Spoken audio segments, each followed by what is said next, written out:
have some very exciting panels today. Without further ado, I invite the moderator of the first panel, Ms. Yamini Aiyar, the president of the Center for Policy Research. I also invite Professor Arun Kumar, professor at Institute of Social Sciences, Dr. Mahesh Vyas, the director of CMIE, Mr. Praveen Chakravarty, the chairman of Analytics Congress Party, to come up on the stage and begin the panel discussion. Also, Mr. Vijay Mahajan, sorry,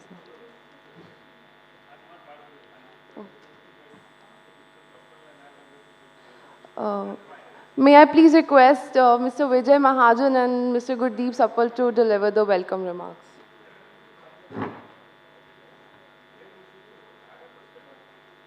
Friends, it gives me great pleasure to welcome all of you here in the Jawahar Bhavan. And on behalf of the Rajiv Gandhi Institute for Contemporary Studies, which is a knowledge affiliate of the Rajiv Gandhi Foundation, and the Samruddh Bharat Foundation, whose executive director, Mr. Sapal, will speak shortly, and its organizer, Mr. Pushpraj Deshpande, who has been in touch with all of you. I welcome all of you to this one-day conclave on the national economy. When we originally were planning to do this while the Parliament was in session, hoping that some of this would reach at least the informal discussions. Unfortunately, due to the Omicron scare, it couldn't be organized at that time.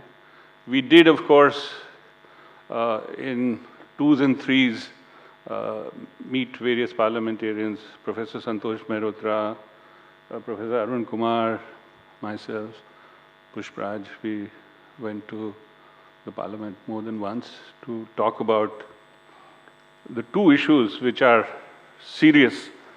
We have, an amazing situation, depressingly amazing situation, where we have, on the one hand, double-digit historic inflation, if you look at the WPI, and we have record unemployment for half a century.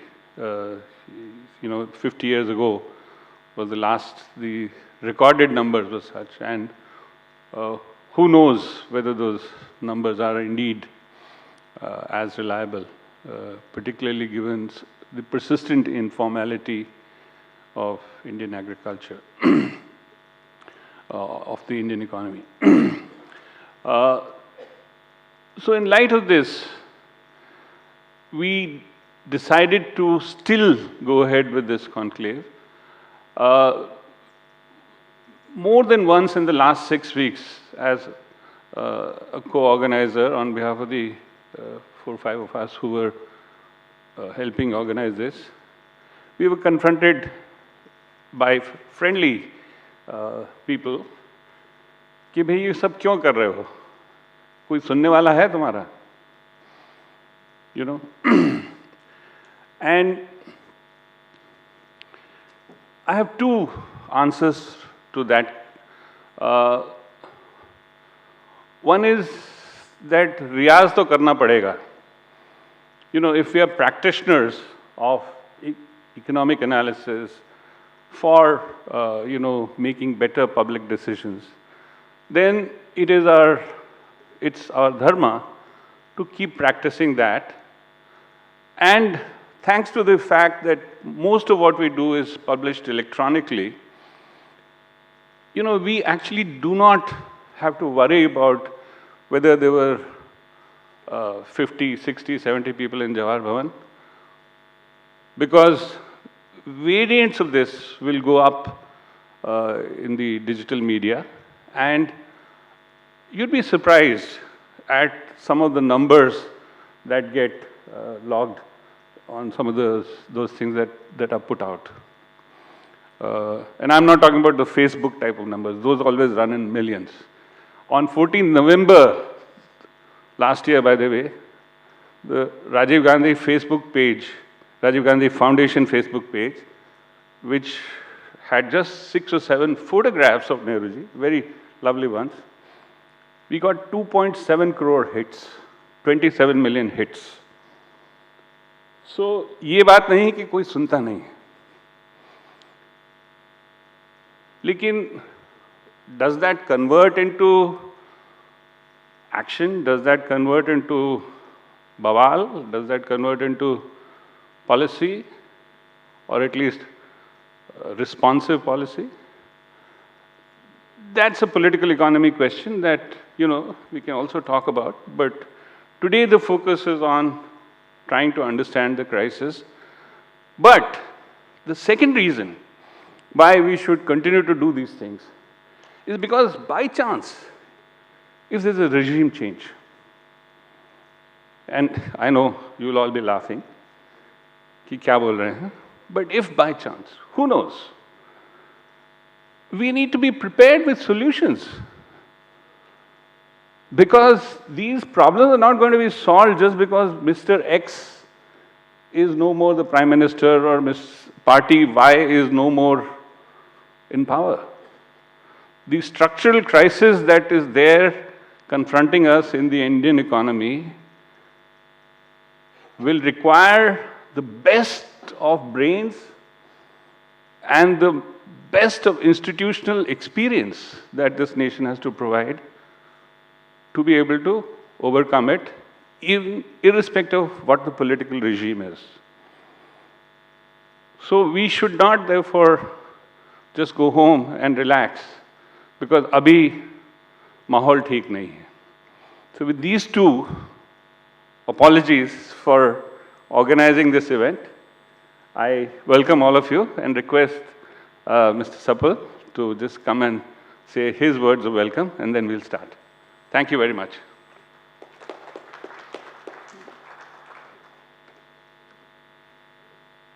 Thank you, Vijay ji. And on behalf of Samrit Bharat Foundation, I welcome you all, the esteemed panelists and all the guests. Vijay ji explained in great detail the challenges that were before us when we decided to organize it. Every single person we knew advised us against it. बोले अभी अभी तो बुरा हाल हुआ है. But you see, अंधेरा तो बहुत घना है और कोशिश है कि उसी को चीर के किरण रोशनी की खींच के ले आएं. अब वो अपने आप तो आ नहीं रही.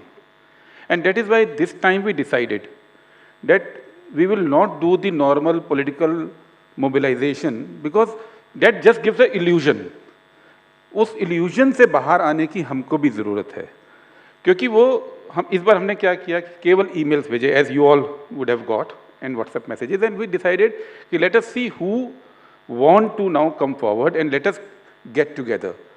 वो जो numbers के illusion से हम लोगों को अब बाहर आने की ज़रूरत है, और केवल एक number मैं हमेशा याद रखता हूँ कि even in these elections, even in Uttar Pradesh, where we had a very bad defeat, I am talking of the entire opposition.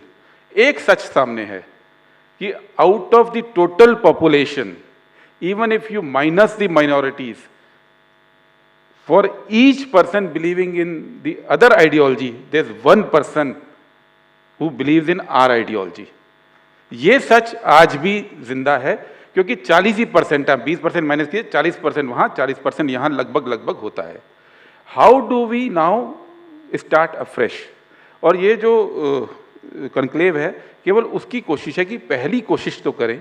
Late us move ahead, let us start and then let us use the tools as Mahajan ji said of mass communication, of social media communication, to amplify what we want to say to this nation.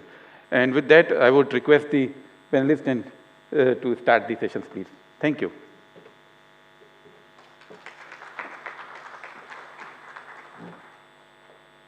Thank you, and it's a real privilege to be here and to learn from all the luminaries on this panel as we try to set the stage and better understand the present moment that the Indian economy finds itself in. before we get into the details of the discussion, just some housekeeping rules. Yesterday, Pushparaj spoke with me and said we should try and make this as conversational as possible. And hopefully that means that all of you will disagree with each other a little bit and we can have a good argument as well. But the idea would be to perhaps start with a few 3 to 4 minutes of opening remarks from all three of you, and then we can pick up threads and have a conversation amongst ourselves. And then we'll open it out to Q&A. Just wanted to check one thing, we are running about half an hour late, so we stick to same 1 hour? Okay, we don't have to cut short, so great. So I thought I'll kick off just by saying three things and then opening it up for everybody else to give their comments, opening comments. I think it's a well-known fact that even before the pandemic, the structural limits of India's growth path were beginning to become quite visible in the slowing of the Indian economy. And just before we entered the pandemic, the last financial year, pre-pandemic, clearly indicated that growth had slowed down and growth had slowed down significantly. But more importantly, as data that was slowly finding its way into the public domain also pointed out that even the structure of the Indian economy had itself reached a point where the ability of the growth paths themselves to ensure that all Indians were active and equal partners in the participants in the economy was in fact remarkably constrained. The latest PLFS data that shows us that in fact we had begun to see a structural reversal back into agriculture is a very, very important reminder of the real challenge that was confronting the Indian economy. And of course, the pandemic made all these structural challenges even more visible. Most notably, exactly this time, 2 years ago, all of us were perhaps locked in our homes, but glued to our TV screens. Not because there were angry entertainment on our news TV channels where people screaming at each other, but because of the most violent form of policy consequence that we had unleashed on our people. The 4-hour lockdown had meant that the vast majority of India's workers had to make their way back home on foot on our highways, in many ways making their presence in the economy far more visible than most of our policy discussions had been willing to acknowledge. There are two aspects to that. I think one, a reminder of how deeply vulnerable the bulk of the Indian economy is. And that vulnerability came on the back of policy choices like demonetization and the particular dynamic that GST unfolded that had had a huge impact on the small and medium enterprises that are the bulk of employers, and specifically the bulk of employers in the informal economy, which is where most of India works. Also a reminder of how much the growth expectation that eventually there will be convergence has actually not played out. There is huge spatial divergence in pathways of growth across this country. And you could see, and over time, lots of fancy GIS mapping has been done to see where the movement of people were as they moved from western, southern states back to northern, eastern states, where economies are growing and jobs are becoming available and where people are moving. And that opens itself up to many important questions about the distributive nature of growth paths that we had followed and the distributive challenges that we confront today, which also reminds us that the nature of our fiscal federalism is also currently going to open itself up to an important site of contestation. The dynamic of COVID support, fiscal stimulus, and the nature of fiscal support between center and states, I think also laid bare this big question of where does responsibility, constitutional responsibility of the center begin and end, and how do states respond and engage, and how do we build robust fiscal institutions that are able to ensure that center and state work together in this context of increasing distributional divergence between different states in India. a big question, I think, on which the future of the Indian economy is going to rest and on which we need to debate. One of the interesting things about the lockdown and the overall impact of the economy, of the pandemic on the economy, was that it also reminded us that there are some strange places of the sectors of the Indian economy which are also resilient sectors. Agriculture turned out to be the only sector that grew. And many of the debates that we've had since liberalization, the best way to solve the problem of agriculture is to get people out of agriculture, turned out that in a vulnerable economy, subsistence agriculture is perhaps the only form of protection we have to offer at this point in time. This doesn't mean this is the right path, but this is an important reality that we need to confront. And in the agitations that followed over the farm laws, apart from all the politics, I think the one critical question that it raises, at least for me, is whether or not we need to rethink pathways towards inducing deeper competition in markets, pathways towards building robust markets, inclusive markets, and more competitive markets. Is it that our old imaginations of what will get us to that point need revisiting, given that post 30 years of liberalization, much has changed in our society and our economy? It remains to me an unanswered question, but one I think we need to engage with if we genuinely want to enhance productivity in agriculture and ensure that agricultural reforms are sustainable and inclusive. I'm sure that we will be discussing many of these issues through the course of our discussion, but there is one that I suspect may not come up. I hope it does.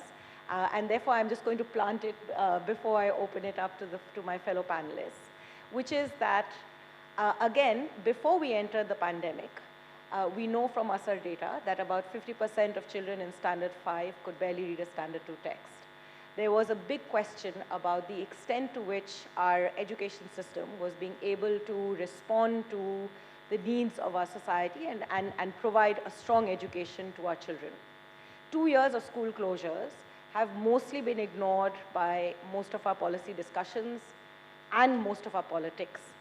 But its impact, apart from the very crucial developmental, psychological, and emotional impact on society and on our children, but from the point of view of the economy, its impact on the ability of the economy to actually leverage the productive capacity of our demographic dividend is going to be significant, and one that we are simply not talking about.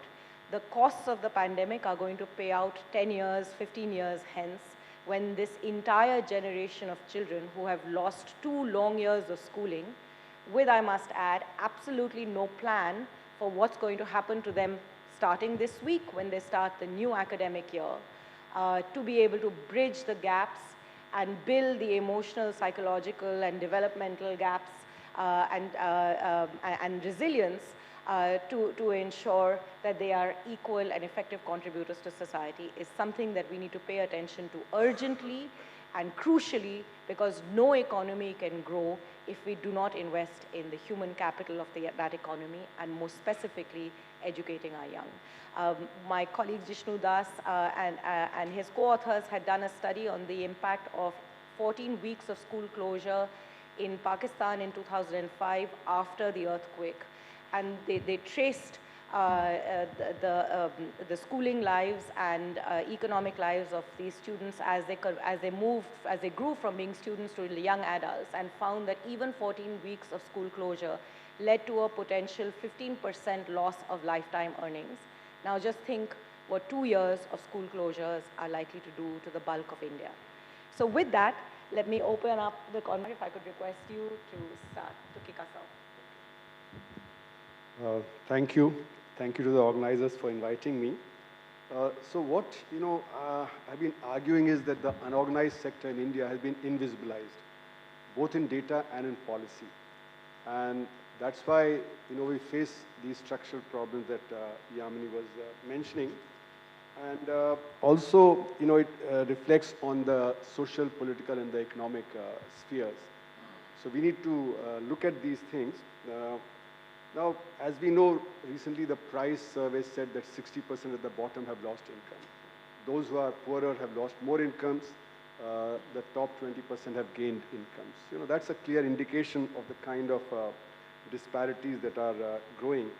There are a lot of protests that have been going on, but how do we change the narrative? I think that's what, when Vijay was speaking, I think that question comes uppermost.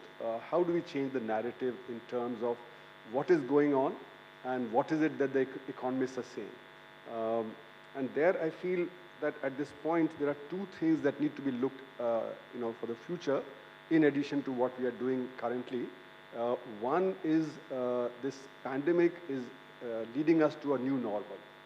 The kind of questions that Yamini was raising about education and so on, we are headed towards that. The kind of unemployment situation that's going to be created with greater automation and the shift in demand from the unorganized sector to the organized sector, as is visible if you look at the trade sector, where people are shifting from local stores to e-commerce. So this kind of shift is taking place in a variety of things. So this problem of unemployment is going to aggravate rather than be resolved. And the government is following what are broadly called the supply side policies. Supply side policies means giving concession to businesses so that they would invest more. But in a situation where demand is short, investment would not take place additionally. We've seen that in 2019 when the government gave huge concession to the corporate sector by reducing the corporate tax rates. That did not lead to additional investment. It led actually to the corporate sector, extinguishing its debt, so becoming more debt-free, improving its balance sheet. But investment did not come. Now that situation is going to aggravate. If the structural problems, as Yamini was saying, aggravate, then this problem is going to aggravate further. If I remember right, the RBI data showed for, I think, November last year, that consumer confidence has not recovered. Consumer confidence is still at about 65, whereas pre-pandemic in January 2020, it was at 105. In between, it had dropped below 50. So consumer confidence is very important for consumer demand to revive. If that doesn't revive, then capacity utilization will remain low, which according to RBI data is still below 70. So if it remains at below 70, then of course investment would not revive. If investment doesn't revive, then of course growth would not revive. Growth would remain rather subdued. And this is where I think we need to worry about the data itself. What I've been pointing out for quite some time, that our data does not actually incorporate the unorganized sector independently. What it does is it uses the organized sector as a proxy largely. So when I looked at the 2015 document, when the new series for GDP came, I found that of the 39 sub-sectors of the unorganized sector, in 27 directly we use the organized sector as a means to project for the future. So you have reference years every 5 years in which you get the ratios, and then you project it using the organized sector, which implicitly implies that the unorganized sector is growing at the same rate as the organized sector, which was perhaps true, may not be true even then, but perhaps true before demonetization, but since then that's not true. So therefore, in a sense, the rate of growth of the economy is much less than what is projected. Now, if we want to create a new narrative, then we have to incorporate some of these things into the new narrative so as to be able to project an alternative to what the government's projection is. Government is always projecting that the economy is doing well because they don't care. Nobody's answered this question that I've raised very often, that how are you measuring the unorganized sector independent of the organized sector? That question has not been answered by anybody. So if we need to create an alternative, we need to create a new narrative, then I think we have to do that. Similarly, on inflation, my argument has been that during the pandemic, the consumption basket has changed. And if the consumption basket changes, then of course your inflation measure also changes. What the poor people are consuming is different from what they were consuming earlier. Discretionary consumption is down. So even on inflation, I think the narrative has to change. What we are projecting, that the wholesale price index has been growing at above 10% for the last 11 months. It may be growing at much higher rates if we change the basket, if we change the basket of production. Similarly for consumption, because everybody is now, discretionary consumption has been down, hotels, restaurants, eating out, etc., travel, tourism. So therefore the consumption basket has changed. So whether it be on output or on inflation, I think if we have to create a new narrative, then we have to look at that data. Now, as I was saying, this pandemic effect of going towards a new normal is going to affect all this. How do we incorporate that? Because that's going to come in the immediate time. And then another very key factor that I think we need to factor in is the Ukraine war and the sanctions. That is going to change the global scenario. That's going to have an impact if the world economy heads into a recession. Then it's going to impact our trade. It's going to impact the economy here. There'll be shortages. Supply chains are already in trouble because of the pandemic. The supply chains will shorten even further. Europe and America has been saying during the pandemic that their capital should come back to the country, so that the capital is not likely to come into the developing world. We'd hope that it would come to India from China. I think it's going to go back to Europe and to the USA, because they want to shorten supply chains, because they've seen that in the pandemic and now during the crisis of the war and the sanctions. So I think there'll be two circles of development. It's like a Cold War situation, where there'll be two circles of development with their own trade, their own technology development, and their own capital movements. And the developing world will, as a result, suffer. So therefore, the crisis is likely to deepen further rather than be resolved. Even the pandemic-related crisis is going to continue. This war and sanctions-related crisis, that's going to aggravate. So in a sense, these are some of the things that we need to worry about, and we need to create a new narrative using some of these things so that we can have a wider impact. And I think that's what this, from what I read the note, one of the things that was said was, how do we create a new narrative? How do we influence the public more? And I think some of these things, if we can do, one more thing, if there is one state which can create a difference, like for instance, in opposition ruled state, if the parameters are very different from what it is in the rest of the country, you can say that here is an example. Here's a possible alternative. So I think that needs to be thought through. Some of the opposition ruled states need to come up with that. Thank you. Thank you. I think you raised three very, very important points about measuring the unorganized sector and bringing that into the front and center of how we understand the economy and how we debate the economy, on recognizing the significant shift in consumption as a consequence of the loss of income and the change of consumer behavior, even amongst higher income earners in the economy, all of which are going to have an impact on how we understand the impact of inflation. And last but not least of all, the shifting global scenario with the Russia-Ukraine war, and particularly the economic sanctions. Mahesh, can I request you for your opening remarks? We'll unpack each of these as we go through the panel. Okay. Thank you very much for inviting me over here, Mr. Mahajan, and the organizers. So I'll just take off from where Mr. Kumar left. A lot of the points he made are the points that I wanted to make. So I agree with all that he has said. And I'll just add a little to those. I find, what are the growth numbers we're talking about? In 2021-22, the consensus is that we grew by around 8%. A few decimal points here and there, but mota we're talking about 8% growth. And the consensus for 22-23 is around 7%. Okay? So this is, in my opinion, magical. And the country as a whole and all kinds of commentators seem to be accepting this 8%, 7%. And have we forgotten that we were on a declining path down to nearly 4% before we were hit by the biggest calamity we remember? So if we were going downhill and then we were hit by a comet, and then we come back and say, oh, nothing happened, we're back to 7%.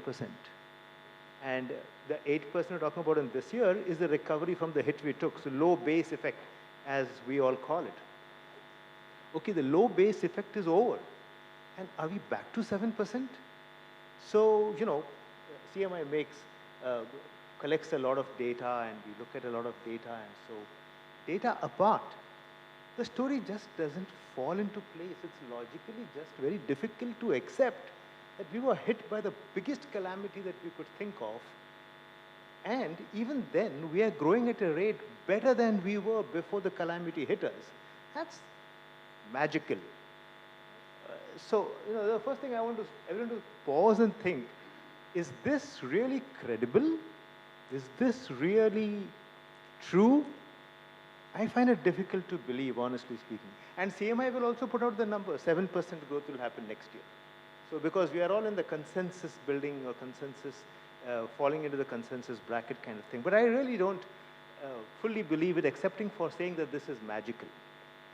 Now, like Mr. Kumar said, the RBI's consumer sentiments, consumer confidence index says consumer confidence index is around 65. And there's one place where an official number and the CMI number converge, and that is on consumer sentiments. So we also at CMI measure consumer sentiments. Our index is based on a much larger sample. So the RBI's consumer confidence is based only on urban India, whereas we also include the rural parts of the country. They only do this from the capitals of the states, of the major capital cities of the country. We go to 320 cities. The message is still the same. If their index is at 65, ours is at 60. It's slightly worse, but those things can happen. So what's important is that if the consumer confidence is so low, how can we bounce back to 7% when more than 2/3 or thereabouts, about 2/3 of the economy depends upon private final consumption expenditure? It doesn't quite add up. But let me, go a little deeper into this consumer confidence part. So the way we do it is based on the methodology developed by Richard Curtin at University of Michigan. And there are 5 components to the consumer confidence or consumer sentiments index, as we call it. One of them is we ask a household, how's your income now compared to a year ago? So is it better than a year ago? Is it worse than a year ago? Is it same to a year ago? Now, before the pandemic hit us, approximately 35% of the respondents told us that their incomes are higher than a year ago. And about 10% said it is worse than a year ago. And the rest said it is more or less the same as it was a year ago. And this is a reasonably stable kind of number. It is only gradually increasing over time. Gradually increasing over time, people are getting better off. What is the number today? As in, what is the number in, the last number I had was February. 10% of the people are saying that their household incomes are better than a year ago. We were at 35%. That's down to 10%. And this, mind you, is in nominal terms. So if in nominal terms, households are saying that their incomes are largely lower than a year ago, where is the 7% going to come from? Okay, 10% people said that their incomes are worse than a year ago, before the pandemic hit us. Today that number is 40%. 40% of the respondents from households are telling us that their incomes are worse than a year ago. So, if those people who are fueling the largest part of the GDP are in February 2022, which is nearly 2 years after the pandemic, almost completely 2 years after the pandemic hit us, that their incomes are so bad. And mind you, this is the best we have seen since the pandemic hit us. The proportion of households that said our incomes are better than a year ago was never 10% before February. It was worse. It's been growing from around 3%, well, not 3%, but 4%, and then 5, 6, 7, 8, it's slowly grown up to become 10%. So if we are so bad off and still so far from where we were before the pandemic hit us, where are we coming up with this 7% growth rate from for 22-23? But that's the magic that we are seeing. And like Mr. Kumar said, if consumer sentiments is so bad, then private final consumption expenditure cannot grow as it is assumed to grow for GDP to grow at 7%. And if it does not grow, then why will capacity utilization of the organized sector go up from the 70-odd% it is right now. It's less than 70% according to the RBI's OBICUS. It's their survey which is telling us that capacity utilization is as low as 70% or so. If that doesn't go up, I mean, we have seen the history to see that if the capacity utilization number does not reach over 80%, industries are not enthused to invest. So, it's a long haul to reach 80% and therefore investments will not happen for a long time to come. Now, we are also seeing that from the CMI's CapEx database, that new investment proposals have collapsed and not recovered as yet since the pandemic hit us. So, anecdotal evidences from a large regular survey adds up to tell us that investments, new investment proposals is still very low. You have these odd cases of some large investment proposal being made by someone like the Adanis and the Ambanis making some very large proposals, but those are very far away from implementation. So if no investments happen, no new jobs are created. If no new jobs are created, household incomes cannot rise. And your 10% or so cannot come back to where it was earlier. And if it cannot come back to where it was earlier, how are you going to get the growth rate? Inflation. We are magically at 6%. Or rather, let me say that it's a strange and interesting story to say that inflation seems to be kind of an autopilot situation. The RBI doesn't do much. Every time it comes out and speaks a lot, but doesn't change interest rates, and the inflation rate keeps going up, keeps coming down, and keeps going up. In this autopilot thing, when you have a wholesale price index close to 14%, with the threat of inflation being high, if you keep inflation where it is potential danger for the growth rate again, potential danger.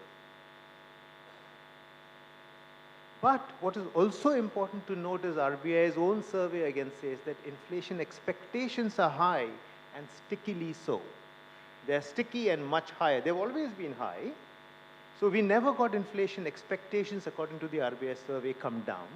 If inflation expectations remain high, that's also a little complication, but we seem to do nothing about it. Like we accept 7%, we accept that inflation expectations can be over 10% and still do nothing about it. So what is this monetary policy about if it cannot bring inflation expectations down and live with potential inflation remaining high, which can be a threat to growth as well?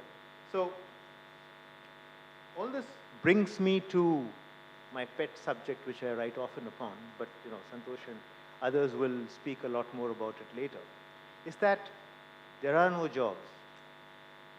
If there ain't no jobs, then we cannot see growth. But I will add one element on the job that actually circles back to what Yamini was talking about earlier, which is that India has this great demographic dividend opportunity window open for us for a long time that we are doing nothing about. And we will likely do nothing if we continue to believe the 7% number that we believe. Then the problem is that the absolute employment number by our estimates remains more or less where it was, which is a little more than 400 million, which is different from what the PLFS will tell you, but our numbers, which are a little more stringent on defining employment, tells us that employment is around 400 million, 410 million is where it was before the pandemic hit us. And is currently hovering a little lower than that 410 million. The problem is not with the quantity of employment as much as it is the quality of employment. Now, circle back to the problem of education. 20 years ago, maybe 30 years ago, most of the people who spoke about jobs is getting a job in Bajaj Auto, getting a job in Maruti, getting a job in Infosys, getting a job in JP Morgan, getting a job in financial markets or entertainment sector. All these were thriving 1990s, early 2000s, providing jobs to lots of graduates of all kinds, not only from the best of schools, but where did Infosys get its people from? From Tumkur, largely from Tumkur, a small town which became big because of the demand for engineers from there. What is the job growth today? delivery boys. What are we fancily talking about? Gig employees, platform employees. Not a happy thing to be. So the quality of jobs is declining, and as education is taking a hit, see, what's happening is that the returns on investments into education is going down. It doesn't pay to become a graduate anymore. You clear your high school, and I wrote a little article a few weeks ago. The probability of you landing up with a job is higher if you clear your higher secondary school and do not do your graduation. The probability of getting a job after graduation is lower than before you do graduation. So the quality of jobs is deteriorating. It's going to have an impact upon quality of education because people are not seeing returns on education. The problem is in not keeping schools shut, as Yamini says so often, in also ensuring that we have good quality investments that deliver us good quality jobs. So the problem will fall back on the next session. Thank you. Thank you, Mahesh, for that absolutely somewhat depressing but very important picture of the reality of the real economy, which looks very different when you start looking at it from the perspective of people than when you look at it from the perspective of the stock market. And I think you raised some very, very important fundamental questions about how we understand levers of growth, which therefore is also a question of how we calculate our GDP, and particularly the important issue of how do you measure, which Professor Arun Kumar mentioned as well, how do you measure the unorganized sector and bring our understanding of shifts in the unorganized sector into our calculations of what is happening to the economy, and of course to the all crucial issue but linked of what happens to the investments we are making in the people that make the economy, and the extent to which that will then generate quality jobs and quality futures.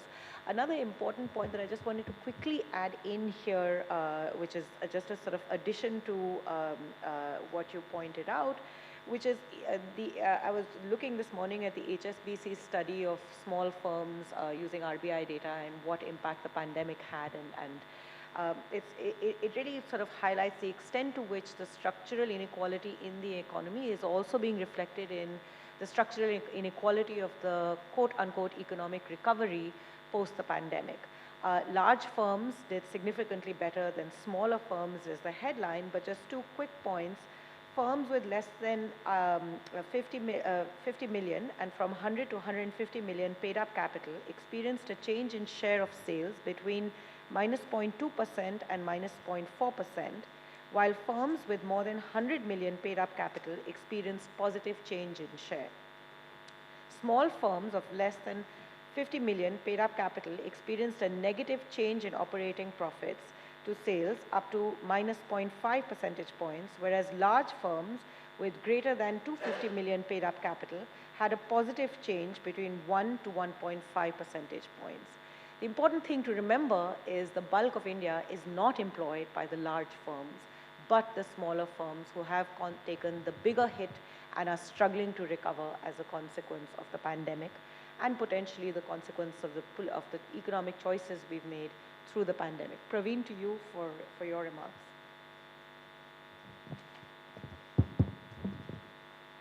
Good morning. I may probably take a somewhat different track on today's discussion, considering the topic is the state of India's economy. I'm going to take a somewhat a big picture look at things, if you permit, Yamini. And for that, I'm going to get back into a little bit of contemporary economic history of India. And I think everyone sitting here, all of us acknowledge that 1991 is almost a milestone or a landmark year in India's economic policy history. Now, 1991 was when we adopted liberalization, quote unquote. But then there were a few other things that happened prior to that. In 1989, the Berlin Wall fell. In 1990, the Soviet Union collapsed.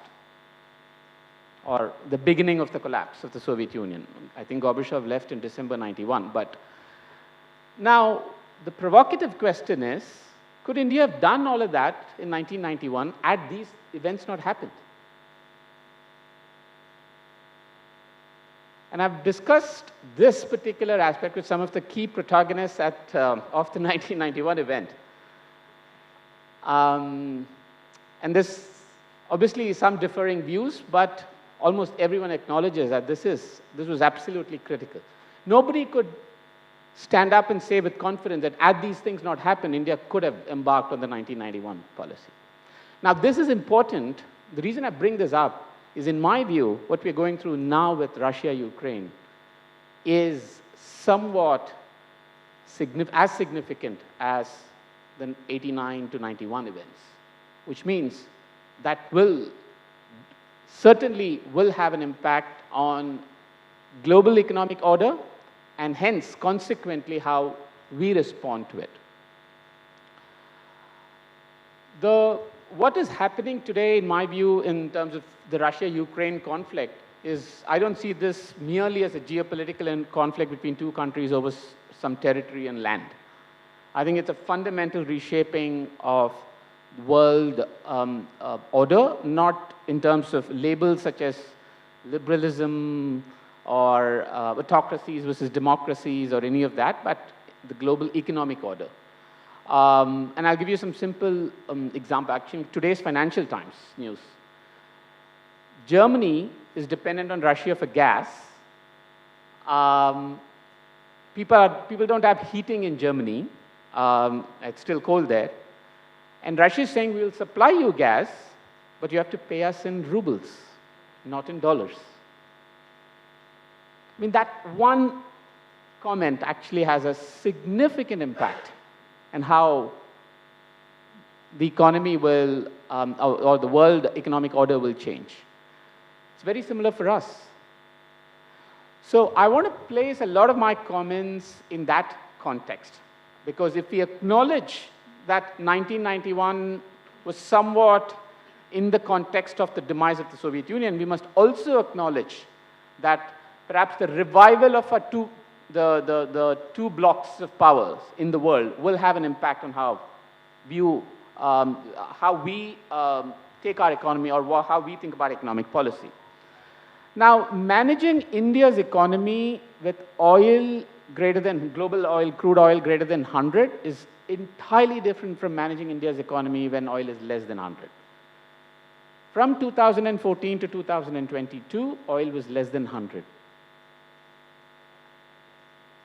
Because of which the government could tax individuals, families, and use that surplus for a variety of other investments and projects. Oil less than 100 alone contributed between 2 to 3 percentage points of GDP growth over the last 8 years. 1 lakh rupees per every Indian family over the last 8 years is what the government collected as taxes on fuel alone. I mean, we throw around these big names, 25 lakh crores and all of that. It's 1 lakh per Indian family over the last 8 years. Now that's gone. Oil is greater than 100. What do you do? Now, yes, oil prices have been going up continuously, but there's a reason for it, obviously. So in fact, they're only partially right that if they say it's because of the global conflict. But what I am trying to point out is this fundamentally alters everything that we heard from the finance minister in February when she presented the budget. Because when she presented the budget, she said, yes, I acknowledge the economy is bad. There's no demand because people don't have incomes. There's no investment by private sector because there's no demand. There's no investment by the private sector, and hence there are no jobs, and hence there are no incomes, and hence there's no demand again. So she said, we are going to come in, and the government will spend and stimulate the economy. It's in economics, you call it a classic Keynesian effect. Now, for the government to spend, you need money. When oil is greater than 100, when currency makes imports much more expensive, and presumably India will also have to increase defense expenditure, where's the money now? So there's no money. Just the oil import bill is doubled. So if there's no money for me to spend, for the government to spend, and none of the other factors are playing up, then how do we stimulate the economy? This, I think, is a very, very, very critical question. That is, so almost what we heard in February has just become redundant. It's not relevant anymore. Now, again, when I speak to people who managed India's economy when oil was greater than 100, I think there are a few fine minds that did that. And the answer is one thing, which is exports. Exports is how we manage India's economy when oil prices are greater than 100. Exports at the time of UPA 2, when oil was greater than 100, was 25% of GDP. Today, exports is 17% of GDP. Exports is what gets you jobs. When we have textile exports, when we have gems exports, that's when we create jobs. That's when women get employed. So our only option right now is to export our way out of the current economic misery. But for exports, we need the world economy, the other countries, to be able to consume our products. But also, it also means that we have to deal with this new financial order. Are we going to get sandwiched between two blocks, which is the US-Europe Western bloc and the Russia-China Eastern bloc? Because if our only hope is trade, we have to trade with the rest of the world, then we can't get into a conflict between these two worlds. So there are some very important questions that we have to grapple with from an economic perspective. Even simple things like, do we buy discounted oil from Russia or not? The nationalistic argument is, yes, we must. So what? Europe is buying. But that's not, the devil is in the details. What if Russia wants payment in rubles from us? How is America going to react? Is America then going to say, we may impose secondary sanctions on you? If that is the case, then how do we export? If we can't export, where are the jobs? So these are extremely important questions, and I don't think the answer to any of these lie any longer in domestic kind of factors of consumption or labor policy or any of those things. The only two other points that I want to make, which is linked to what I just said, is the point that Yamini made, which is fiscal federalism. Because the one argument, and I think I heard somebody say, that why not states take the lead and show how to manage the economy? Well, for that you need money. And guess what? States don't have the money. States don't have money because states don't have taxation powers. States don't have taxation powers because GST was launched. And now the state governments are entirely dependent on the union government for revenues. We are the only democracy in the world where we have a democratically elected chief minister with no taxation powers. Because direct taxation is with the union government, indirect taxation is with this GST council. So it's almost the exact opposite of what the American freedom independence slogan was, which was taxation without representation. Here we have representation without taxation. So this is a very important point. The states can't do much. I think we must stop kind of living in this illusion that states are autonomous enough to be able to run their own economies or manage their own economies. They can't. The other thing is about formal sector and informal sector, and I think this one statistic that always kind of shocks me when I read about this. The government's economic survey of this year said that 11 crore people availed Narega last year. 11 crore people. I'll put that in context because all of us here presumably come from the formal elite sector. All the companies, all the startups, all the unicorns, every single company put together in this country employs 75 lakh people. Think about that. 11 crore for 1 year on Narega versus 75 lakh by every single company put together that, that were employed.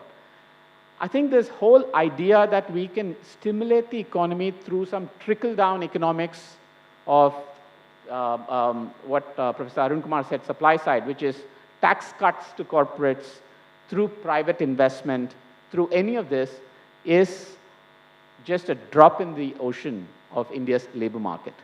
We simply cannot revive, we simply cannot feed and provide jobs to Indians through our 1991 economic dogma of trickle-down economics any longer. I think we need a completely new narrative. Thank you very much. I think all of us on this panel are pushing for a new narrative. So that begs the question, what are the levers of this new narrative? And I would request all of you to very quickly comment on it so we can open up for Q&A. And linked into that, Praveen laid out a very important perspective on the big shifts that are happening in the global, in geoeconomics. But he was very silent on the big elephant in the room, China, which is also going to play a role. So we will end up perhaps with two blocks, but China will be a more visible player than we've ever imagined. And what does that do then, both to our security challenges and our economic challenges? Professor Kumar, if you could comment on that. Some time limit? 10 minutes. So let's go to question answer. 10 minutes. Sure. If you can all give me a 2-minute, Okay. How about this? A 2-minute comment, and then we'll take a couple of questions. All right. So, the first thing I want to say is that export by itself doesn't create demand. It's export minus import, as we teach in our basic economics. And imports have been growing much faster. So actually the external sector is actually curtailing demand rather than increasing demand. And if we depend on exports for increasing demand and the imports rise even faster because we import a lot of things to do export, that's not going to work. Huh? So that's first thing. So I think internal market will remain very critical. Second point I want to make in the global context is that there'll be contention between the two blocks for the developing world's attention. And therefore, like during the Cold War, there's possibility that, India and other countries may have greater leeway in terms of getting from the two blocks. And therefore, China may also pipe down. There's a possibility. We can't, I'm just sort of trying to, and I've written on these things, in the last month or so. My fear is that the problems that will come will be the global recession, especially, as you rightly pointed out, ruble payments, gold, dollars decline, de-dollarization, that could result in a recession in the world economy, in which case I think it'll hit us. So therefore, the structural problems that they were there prior, they are going to be. Now, finally, what I would also say is that we need to distinguish in MSME between micro, small, and medium. Micro is 99% of the units, as I've been writing, and 97.5% of the employment. Okay, so even small and medium are tiny in the context of the MSME. We need to disaggregate the MSME sector into micro sector separately and the small and medium separately, because otherwise the policy is announced for small and medium, MSME goes to small and medium and not the micro. We are not able to address the micro sector, so they need to be addressed separately. Finally, GST is structurally flawed, and that's what is hitting the unorganized sector very hard, because even though the unorganized sector is exempted from it, but the unorganized sector doesn't get input credit and therefore is at a disadvantage, and that's what has been hitting, and that's why demand has been shifting. So just these few pointed comments. Okay. I'm going to very quickly pick up on the GST point, Praveen, for you to quickly comment on, because you brought it up as well. We're locked into a GST regime. What would be the critical reforms that we need to have immediately in order to be able to at least stimulate the small and medium enterprise? So you can't have a finance minister being a politician in a GST council, because if we do that, then it's going to become extremely hard for us to get anything done through GST. As we know very well, my own home state of Tamil Nadu and other states, Kerala and other states, are extremely upset with GST, because why? They did not get the payments that were due to them. Second, there is this issue of cess, that the union government levies cess but keeps all of it for itself. And then the third which is a very fundamental question. During this time, when there is massive divergence, how does the state of Tamil Nadu and the state of Bihar jointly decide whether a meat product, which is a staple food in Tamil Nadu and a luxury in Bihar, should be taxed as a staple or a luxury? So I think we have some very structural, I disagree with all my fellow economists, fraternity, that say it's about technical fixes about slabs and rationalization and all of that. That can come later, but I think we need to think about these issues first. And there is, as you know, the guarantee, the 5-year guarantee that's coming to an end. And I think that will determine, in my view, the future fate of GST. Thank you, Praveen. Mahesh, to you, particularly when it comes to the challenge that the labor market confronts, your CMIE data was predating a lot of the PLFS discussion on the drop in female labor force participation, highlighted this, and that has been a continuing trend, and you have pointed out many times that the big shocks to the economy have added to that. So just your thoughts on what are the policy levers that we need to have to move to improve female labor force participation? I think the solution to the labor market stress is in enterprise. So I think it's important for us to strategically figure out a way in which we can transit from a large section of the employment being in small, unorganized sectors. It is critically important that employment be in large sectors, well-organized sectors. A woman feels more confident, safer, working in a large corporate. Say if you're working in Infosys, you feel safer than working in a very small outfit, outside somewhere. So we require the economy to consist of large companies. And we require, let us say, a 10-year plan where we shift towards active consolidation of small units into larger units. They become more tax compliant.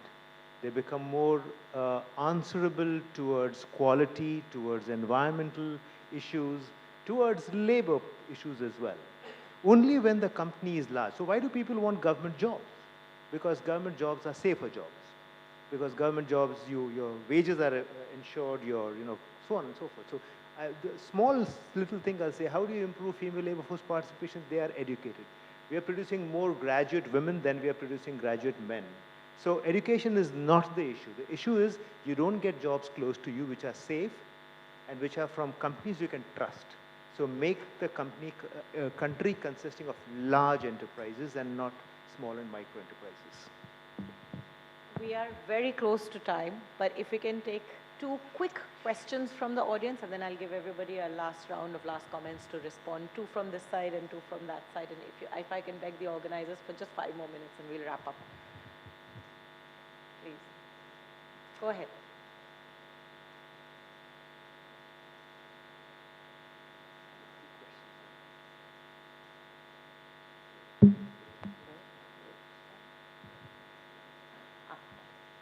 Am I audible?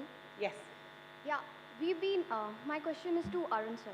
We've been talking about the consumer sentiment, and at the same time we see that there is a populist wave in the country. So how do we see these 2 parallels? Like, of course, there's data for the consumer sentiment as well, but when we see the results of the elections, or when we see any other data for favoring any party or a person per se, we have the populist wave impeding it. So where do we see these 2 things together? Thank you. And the gentleman there?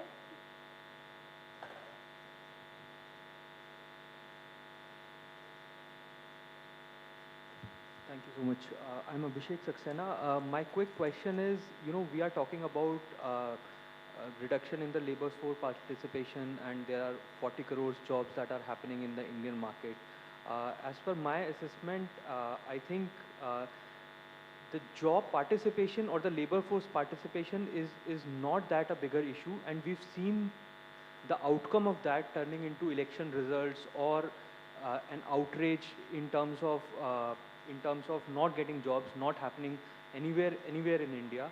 The bigger issue is not getting government jobs. That can be turned into a political mobilization. That can be turned into an outrage at a community level. Sure. But but the jobs per se is not that a bigger issue. And Okay. I can actually agree. Anyone on this side of the audience? So we have two questions from her and the gentleman. I just have a really small question to Mr. Vyas, as he rightly said that we need to pay more attention to the large firms, that they become more tax compliant and everything. But as Chakravarty sir also said, that the people who are working in the large enterprises is barely 75 lakhs, and a lot of people are nowhere near or are not gonna be anywhere near entering that large enterprise sector anytime soon. So does increasing that sector, is that really gonna be effective in the even in the long run? Thanks. And the gentleman. Fuel prices is increasing every day. So there is no point at all where to go and how much it will be increased. So our economy is in a very doldrum position.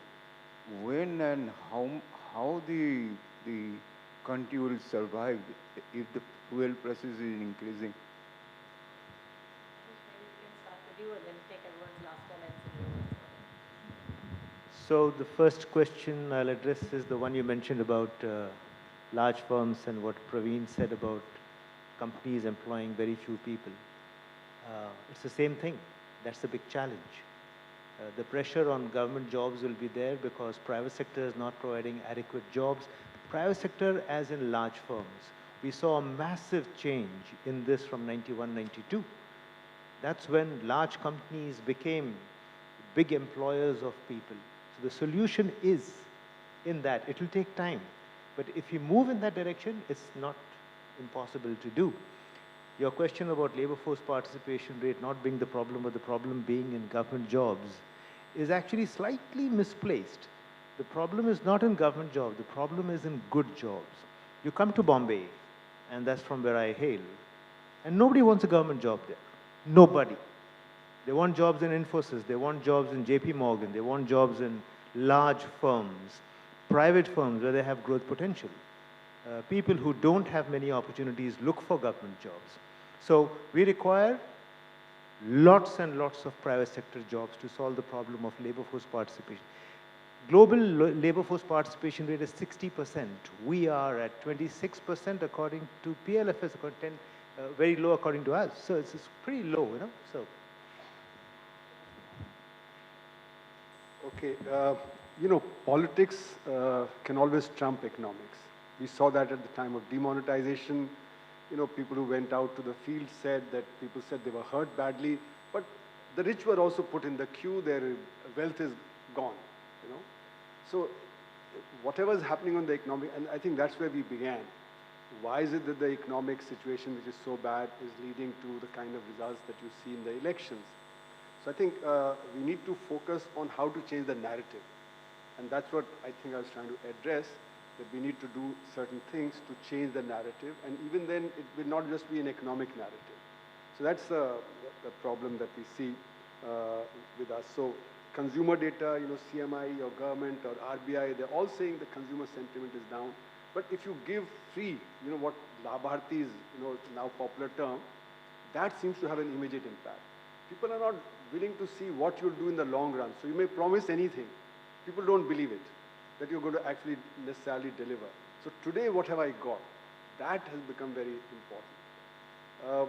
Regarding the split between the large, small, and medium, if I remember the data right, there are 6,000 large units, 6 lakh small and medium units, and 6 crore micro units. Okay?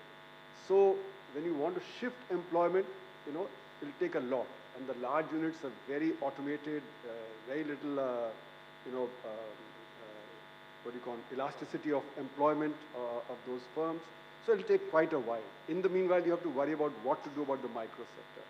And finally, what I'd say is, alternative to GST is another form of GST, which I've been writing since 2015 in EPW and other places, which is make it a last point tax. Forget all these intermediate stages, because you're finally collecting the tax from the consumer at the end. So you'll collect the same, and as Arun Jaitley popularized saying, 5% of the units pay 95% of the tax. So therefore, you'll collect the same amount from the organized sector. So just make it a last point tax. Thank you. Praveen, last comment. I'll just try to address that one looming question that everybody has, which is why is this poor economy, lack of jobs not leading to political outcomes or revolutions or any of that? I think probably one of the best persons in this room to answer that question is my colleague Vivek Bansalji, who just contested the UP election and is also in charge of Haryana. So we should not even pretend that we know as well as he would, having been a three-term MLA before. But having said that, I think I want to take this I want to give another parallel to just make the point. Almost everybody acknowledges, every corporate in India acknowledges that GST and demonetization was bad, very bad. It was the worst economic policy. I think it's the BJP who still gets 95% of all the money from exactly the same people. So why is it that the corporates and the elites that are affected can still favor one party, but we expect a different outcome from an average voter, where there are probably various other factors that lead to voting behavior, which I think we must be cognizant of. Thank you. We may say we need to move to a world where good politics, good economics also makes good politics. I think that's a fundamental, foundational narrative shift that we need to have. But thank you very much. I know we are spilled over, but hopefully not by too much.